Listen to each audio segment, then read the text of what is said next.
এখন আমরা খেজুর গাছে উঠবো, খেজুর গাছে উঠে খেজুর খাবো। আপনারা সাথে দেখতেই থাকুন, আসুন।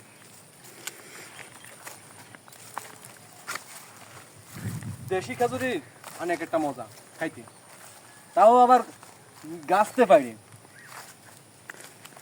সাথে আসুন। তোমায় দেখলে মনে হয় 1000 বছর তোমার সাথে ছিল পরিচয়, বুঝি ছিল পরিচয়। তোমায় দেখলে মনে হয় 1000 বছর তোমার সাথে ছিল পরিচয়, বুঝি ছিল পরিচয়। পাকা খেজুর খাতে অনেক মজা। ও সেই স্বাদ, খাইতে না সেই স্বাদ।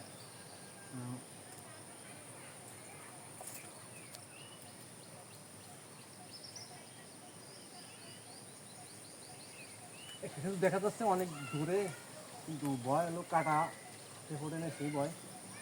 দ্বিতীয়ত এই কাটা জিভায় ঢুকতে, যেখানে হাতে ঢুকলে আমি সাথে সাথে সেখানে রক্ত বের হয়ে যাবে। এই গাছে আর নাই, অন্য গাছে ট্রাই করবো, অন্য গাছে। আপনারা দেখতে থাকুন। গাছে উঠে অনেক কষ্ট, কেননা যারা ওঠে তারা বোঝে কতখানি কষ্ট হয়। অনেক স্বাদ, বিনা সারেরটা তেমন একটা খাইতে পারিনি, কিন্তু এই গাছে উঠে আমি খাবো। মজা পেলাম না, ওই গাছে খেতে মজা পাইছি কিন্তু মেলাচ্ছে না, কিন্তু এই গাছে খেয়ে মেলা খেতে দেখা যাচ্ছে, উঠে দেখতে চাই। কিন্তু এই গাছটা উঠবো কি করে, এত ময়লা। তারপরও খাওয়ার জন্য তো উঠতে হবে, কষ্ট করা তো কোনো বিষয় না, কিন্তু তার তো একটা সিস্টেম লাগে। এত কষ্ট করে যদি উঠতে হয় খেজুর খাওয়ার জন্য, কি অবস্থায়। আসলে গ্রামের মজাই তো আলাদা, গ্রামে অনেক মজা, সব দিক থেকে শান্তি আছে। গ্রামের মজা বুঝবে কেটে, যারা শহরে থাকে তারা কখনো গ্রামের মজা পাবে না, এটা সত্যি কথা।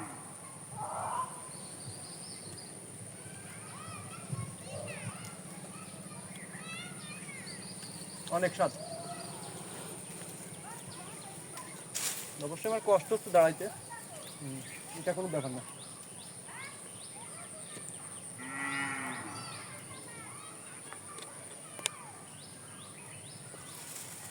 আমার বয়স যখন 10 বছর ছিল, তখন খেজুর গাছের ডেগো মানে কাইন কাইটে লবণ দিয়ে গাছে মানে ঘরে এসে টাঙা রাখতাম এভাবে, পরের দিনে পায়ে কে যেত, তখন খেতাম।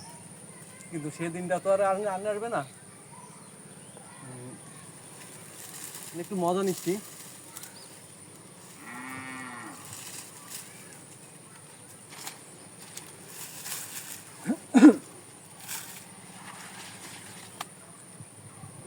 অনেক কষ্ট হয়েছে, এত কষ্ট করে খেজুর খাইতে হবে বুঝতে পারিনি আমি, তারপরও ভালো লাগছে,